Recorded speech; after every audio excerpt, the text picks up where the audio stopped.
Orain, zu esan dut nire eskuan, baina ez nahi zerrean. Nola dago posible, hau Leidenfrost efektu gaitik gertatzen da. Oso gaina salbedo batekin, kontaktu egin jartzean, likidoa behala lurruntzen da. Eta ondorioz, geruza mehe bat sortzen da.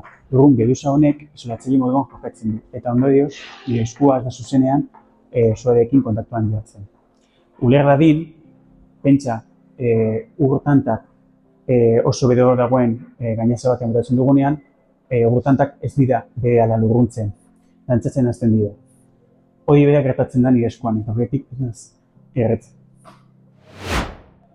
Fenomeno hau ez da berria.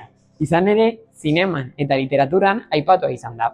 Esaterako, Julio Verneren Michel Strogoff eleberrian, protagonistak erredura bat jasateko arriskuan dago.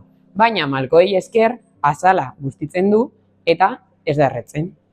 Bestetik, Pixarren Elemental animazio filmean, bi protagonistek urez egindako mutila eta suaz egindako neskak eskuak batzen dituztenean, Leidenfrost efektua gertatzen da berriz ere eta ez dira erretzen.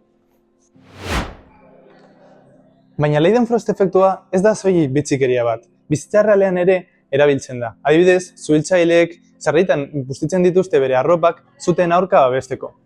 Gainera, industrian asko erabiltzen da, metalak prozesatzen direnean hozte mekanismoak hobetzeko. Kasu honetan gertatzen dena da, lurrun geruza hori sortzen denez, era kontrolatuan eta motelagoan hozten dira metalak. Baina horretaz aparte, eguneroko bizitzan ere konturatu gabe erabiltzen duzue. Adibidez, kasu honetan, kandela amatatzeko nire atzamarrak guztituko ditut eta era erosoan eta seguruan egingo dut.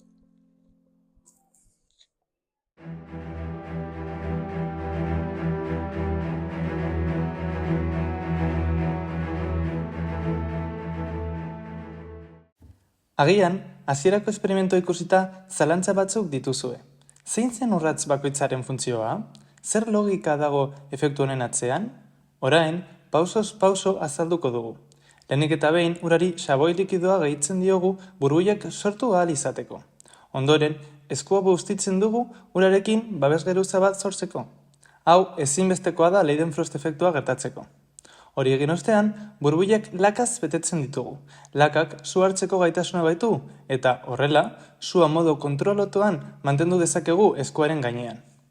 Baina kontuz, laka oso sukoia da, eta ez da sekula zuzenean botilatik erabili behar. Presiopean dagoenez, gaizki erabiliz gero lehertu egin daiteke. Hortaz, etxean ez errepikatzea gomendatzen dugu. Azkenik, burbuilak pizten ditugu, eta ikus daitekenez, sua gure eskuetan dago, baina ez gaitu erretzen. Hori da Leidenfrost efektuaren magia. Fisikak suarekin jorasteko aukera ematen digu, baina beti segurtasunez.